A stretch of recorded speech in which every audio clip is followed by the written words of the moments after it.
नमस्कार mister and Mrs kitchen को आपण मानक स्वागत। चलतु डेरी नक स्टार्ट करवा आज वीडियो। कड़े बसई दे से तेल देदेवा। तेल गरम है मुझे पाखापाखि 300 ग्राम पनीर नहीं से सब छोट छोट काटिकी ताको फ्राए करनवा।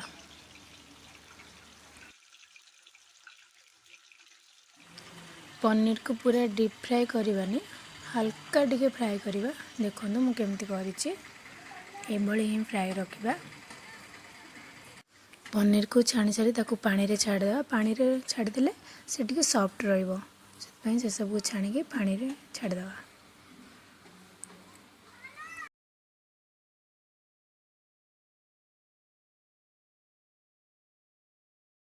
एबे से ही तेल रे ही आगुरु काटिकी रखिथिबा पोटल, आलू, गाजर ये सब को भी छोट छोट काटिकी फ्राए करनवा।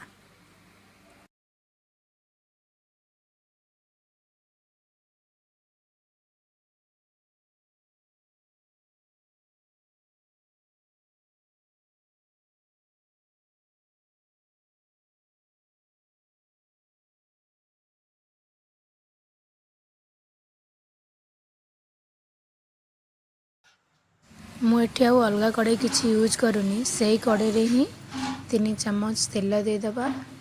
तेल गरम है गोटे बड़ स्पून जीरा दबा।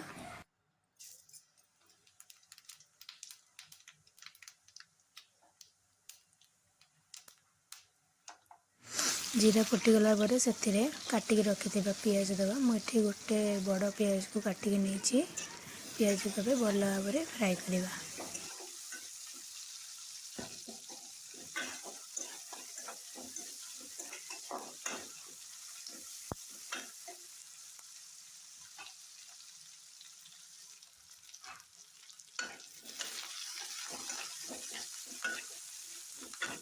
पियाज भल भाव भाजी गला।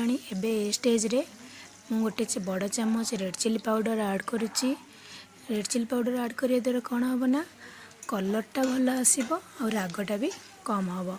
जदि आपण मैंने चाहूँगी तो यही जगह आप काश्मीरी रेड चिली पाउडर भी यूज करें।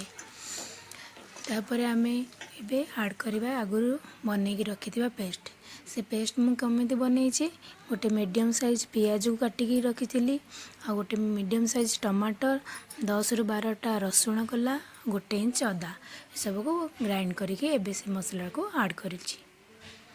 तापर से दबा गोटे छोट चम्मच धनिया गुंड, छोट चम्मच जीरा गुंड, हलदी गुंड, आ गोटे छोट चम्मच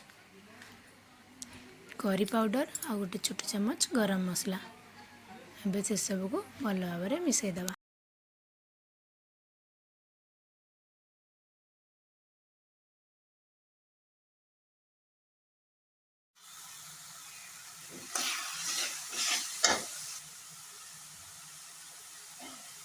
वीडियोटा बेसी लंबा हो से पेस्ट गुड़ा सब बनला बेले आ वीडियो करनली कहीदे।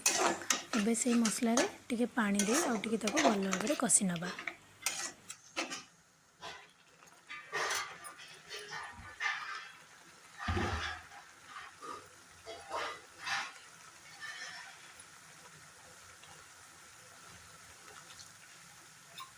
एबे हमें इतने ऐड करवा काजू और चारुमगजर पेस्ट। मुझे पाखापाखि 4 ରୁ 5टा काजू आ चारुमगज 2 चम्मच यूज कर सबको पेस्ट कर ऐड कर।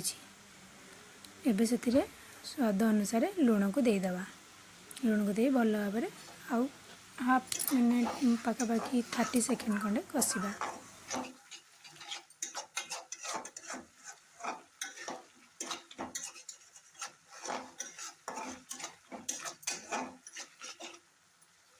एबे मसला भल भाव में कषिगला। एबे से आगुरु छाणिकी रखि परिबा और पनीर को देदेवा।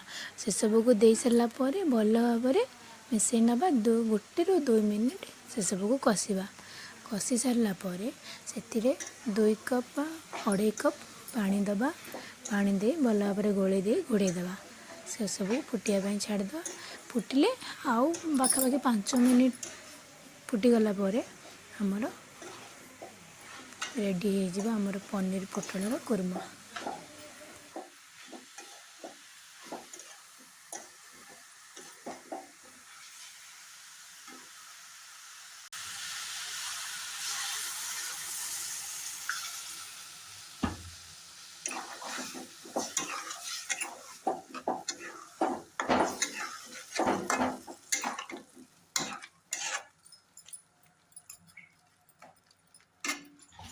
ମୁଁ ଏଠି 2.5 କପ୍ ପାଣି ୟୁଜ୍ କରିଛି। ଆପଣ ଆପଣଙ୍କ ପରିବାକୁ ଦେଖିବେ, ଗ୍ରେଭି ହିସାବରେ କେତିକି ଗ୍ରେଭି ରଖିବେ ସେଇ ହିସାବରେ ପାଣି ଆଡ଼ଜଷ୍ଟ କରିବେ।